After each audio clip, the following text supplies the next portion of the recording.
Olá, queridas alunas e queridos alunos do curso de História. Para quem não me conhece ainda, eu sou Yara Alves. Acabei de chegar aqui na UEM de Passos e é um prazer enorme falar com vocês, mesmo que virtualmente. Eu estou lecionando atualmente a disciplina de História da África e História da Cultura Indígena no 5º período do curso. Sou antropóloga especialista em populações afro-brasileiras. E hoje eu vim falar aqui um pouquinho com vocês a partir dessa proposta do nosso curso, de criar um canal de comunicação aqui no YouTube, um canal que foi criado em parceria com o Centro Acadêmico da Andara dos Palmares, e que vai servir como um meio de interação agora, enquanto as nossas aulas estão suspensas. Então é muito bom lembrarmos que as nossas aulas estão suspensas, mas que a nossa interação continua ativa, Então perguntem, questionem, mantenham esse canal ativo juntamente com os nossos outros canais institucionais, Então, bom, hoje eu proponho aqui uma reflexão ainda muito incipiente sobre a pandemia no continente africano. Essa ideia veio após eu ler alguns materiais que apontam não apenas os números, mas as ações dos diferentes países nos últimos meses, perante a disseminação do Covid-19. É importante ressaltar que não se trata de um panorama completo e geral sobre o tema, uma vez que ainda é muito cedo para prever os desencadeamentos da pandemia no continente, assim como em outras partes do nosso planeta. Não podemos predizer os próximos passos em nenhum lugar, pois não temos como conhecer de antemão as medidas de sucesso que podem surgir a nível global, como a tão esperada vacina, já pesquisada com êxitos iniciais em pelo menos 6 países. Essa pode ser uma saída global, mas além de esperar por ela, é preciso que pequenas reflexões sobre as ações dos diversos países em distintos lugares e realidades sociais possam nos auxiliar a pensar modos e soluções de enfrentamento ao Covid-19, bem como as novas relações sociais que se desenvolvem a partir de então. Dessa maneira, o que estou anunciando aqui é que esse é um processo histórico em curso e não é meu interesse oferecer soluções ou mostrar atitudes exemplares a partir do continente africano. Nada que eu vá trazer para vocês aqui pode ser entendido como uma reflexão definitiva, pois os processos em curso carregam rumos sociais, culturais, históricos e políticos inimagináveis. E o que mais temos aprendido a lidar ultimamente são com as incertezas, certo? Tudo que já não era tão sólido se desmancha no ar e não cabe a nós buscar explicações totalizantes e permanentes agora. Essa é uma leitura um tanto quanto limitada, dado que eu recorri a relatórios da OMS, a Organização Mundial de Saúde, e a alguns materiais jornalísticos disponíveis, únicos documentos com os quais pude contar para esse levantamento. De maneira geral, a motivação para apresentar esses dados aqui é a escassa e quase inexistente divulgação dos números e de notícias sobre o continente africano durante a pandemia, apesar de ser o continente com menor número de casos confirmados até o momento. Assim, a pergunta de fundo que trago hoje para vocês é: por que não ouvimos e, consequentemente, por que não falamos sobre o continente africano? Como já vem apresentado nas aulas presenciais que tivemos, é preciso que a nossa relação com a África seja repensada, redimensionando esse apagamento que marcou sua relação com a disciplina de História, com o nosso país, apesar da nossa relação tão próxima a partir da diáspora, e também com a nossa realidade cotidiana, permeada por heranças culturais africanas. Sendo assim, primeiramente, é importante que algumas características gerais do continente africano sejam elencadas para nos auxiliar na compreensão de alguns pontos de partida. Antes de mais nada, é preciso que nos lembremos da diversidade do continente africano. São 54 países, né, com diferentes processos políticos, históricos, diferentes climas, vegetações, relevos, etnias, falantes de uma enormidade de línguas, né? São aproximadamente 2.000 línguas faladas no continente africano, né? O que corresponde a 1/3 dos idiomas de todo o planeta. Então, por aí a gente pode pensar que uma primeira lição é que essa riquíssima diversidade do continente africano nos apresentará distintas reações a qualquer processo social, dentre eles a pandemia do Covid-19. De maneira geral, né, essa diversidade também acontece nos outros continentes, mas é muito normal que nós nos esqueçamos dessas características tão marcantes pela própria falta de conhecimento sobre a África, que nos acompanha aqui no Brasil, né? Então, além disso, uma segunda questão é a histórica relação do continente com as epidemias, né? Tiveram a AIDS e também mais recentemente o Ebola, né? O Ebola atingiu países da África Ocidental como Serra Leoa, Libéria, Senegal, Nigéria, Guiné e Mali, né? Entre os anos de 2013 a 2016. Se para a nossa geração de brasileiros vivos, a experiência com o vírus ainda desconhecida é totalmente nova, para a grande parte dos países africanos, essa é mais uma experiência de contaminação virótica por uma doença com características, sintomas e tratamentos a serem descobertos e analisados durante um surto epidêmico. Portanto, há um acúmulo não só de experiências médicas, mas também nas relações sociais, do enfrentamento cotidiano dessas doenças, né?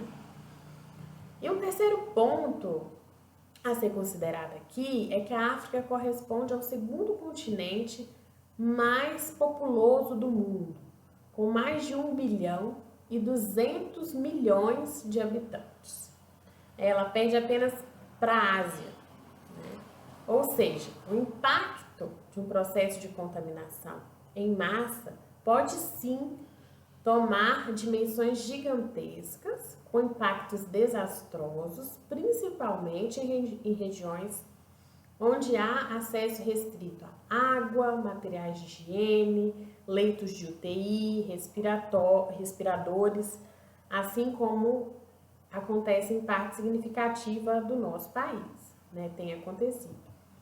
Ainda no mês de março, a OMS divulgou um relatório no qual expunha sua preocupação com o desenvolvimento da doença na África, temendo que o continente se tornasse o novo epicentro da pandemia. O relatório de abril reforçou essa preocupação, apontando que no melhor cenário, a possibilidade de mais de 300 mil mortes em todo o continente até o fim do ano.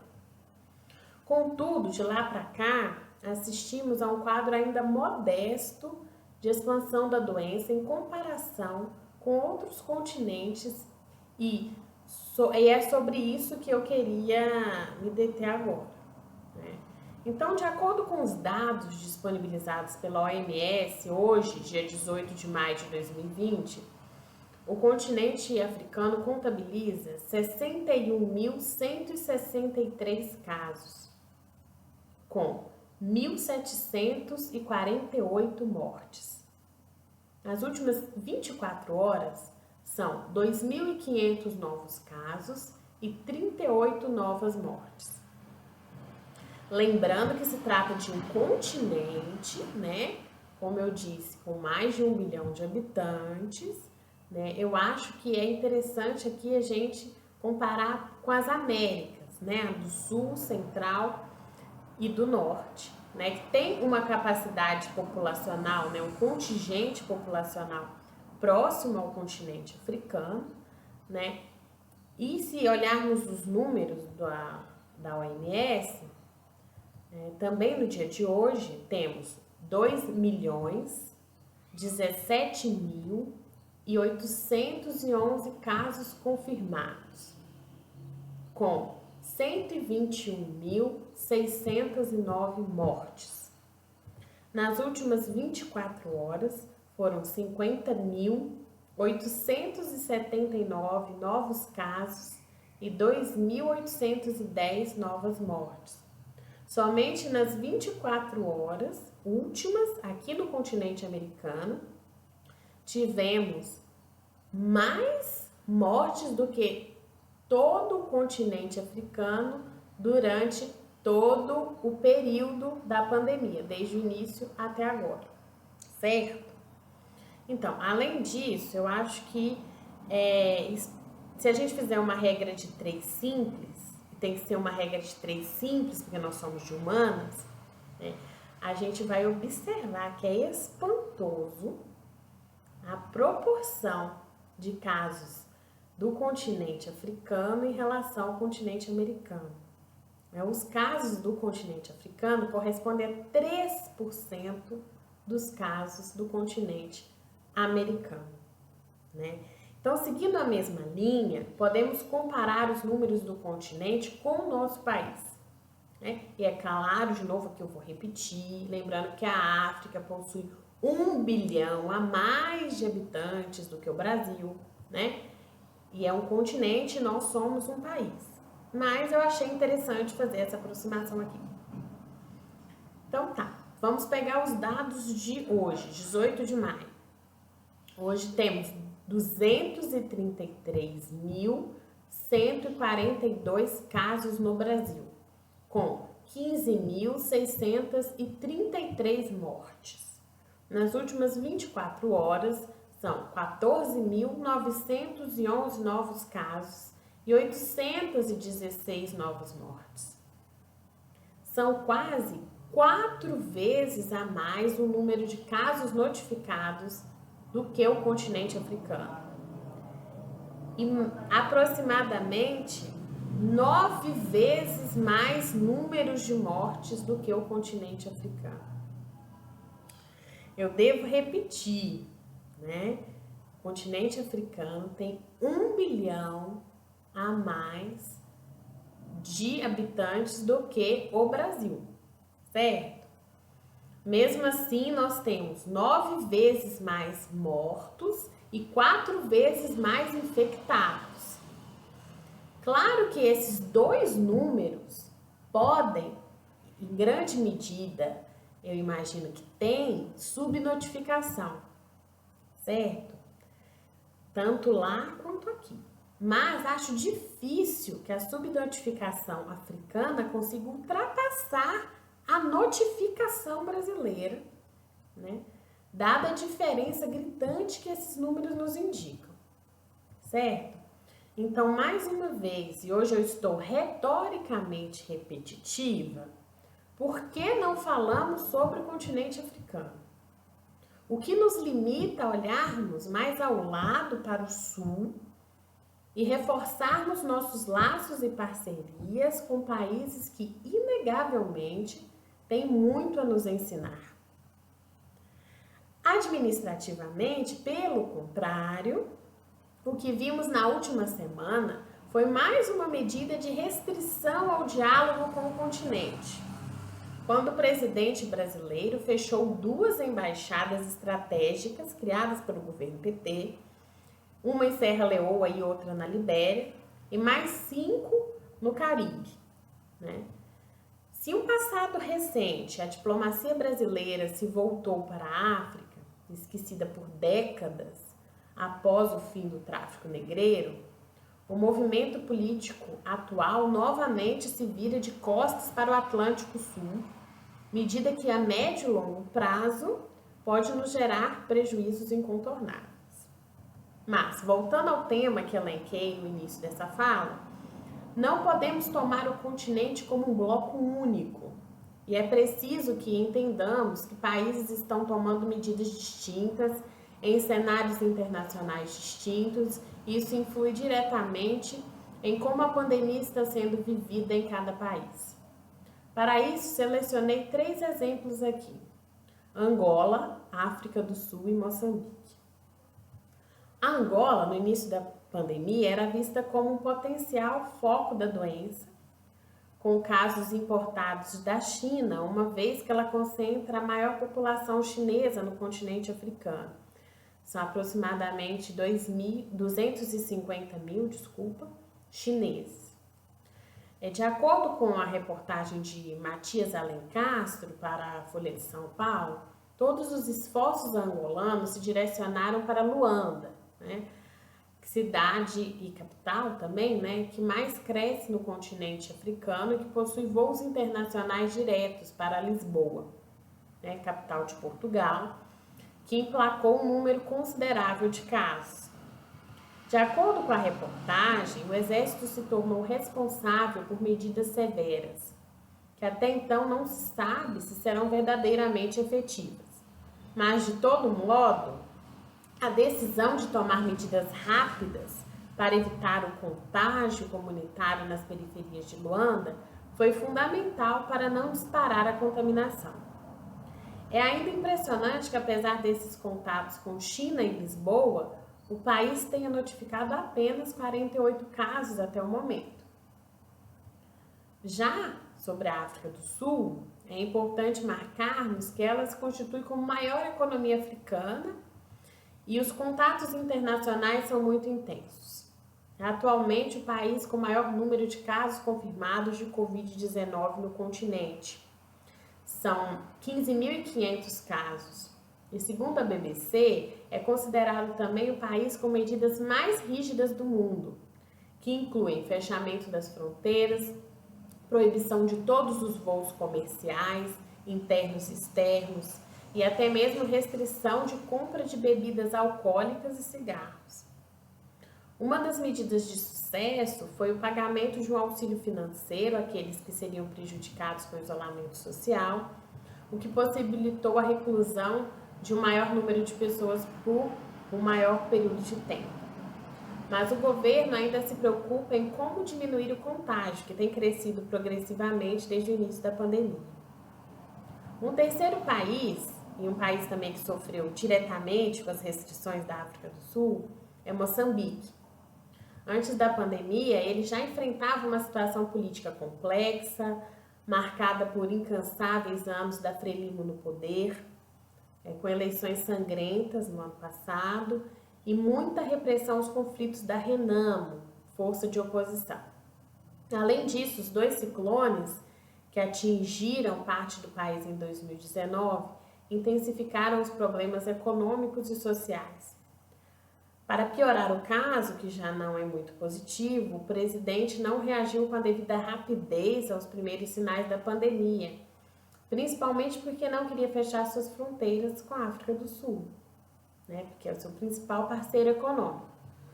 Atualmente, Moçambique notificou 148 casos da doença, mas é cotado pelos epidemiologistas e analistas sociais como um dos países com maior potencialidade de aumento de casos no continente. Portanto, os distintos cenários, as distintas tentativas de solução não nos mostram uma saída única e nem podem ser entendidos aqui como casos de ações exemplares. Não é disso que se trata, contudo é inegável que o continente africano ainda não alcançou o lugar de epicentro da pandemia, previsto inicialmente pela OMS, porque jamais subestimou ou tratou como uma gripezinha. Com toda a experiência pregressa, os diferentes países sabem muito bem os altos custos de se ignorar forças viróticas que aparentemente podem se apresentar como incontroláveis. E por mais que existam pressões econômicas, não é apenas disso que se trata. Mesmo no caso do Ebola, muito notificado aqui no Brasil, noticiado massivamente, né? E é recente também, então algo muito fresco ainda na nossa memória, é importante ressaltar que os países africanos atingidos pela doença alcançaram ao todo 11.323 mortes ao longo de 3 anos e 17 mil casos de recuperação. Portanto, o número de mortos por Covid-19 no Brasil nos últimos 2 meses já ultrapassa em 4.000 mortes, o número de mortos por ebola nos 6 países da África Ocidental durante os 3 anos da epidemia. Portanto, os desafios colocados pelo novo coronavírus nos redimensionam a um patamar no qual o trágico caminho da morte e dos efeitos mais diversos de uma pandemia desestabilizam nossa situação geopolítica global, indicando o despreparo do atual governo para tomar medidas mais exitosas, não apenas na saúde pública e na economia, mas também na diplomacia internacional. Bom, essa foi uma pequena reflexão sobre o assunto. Espero que possamos continuar esse papo nos comentários e nos outros canais de comunicação que alimentamos. Um beijo muito grande, com muitas saudades para todos vocês e cuidem-se.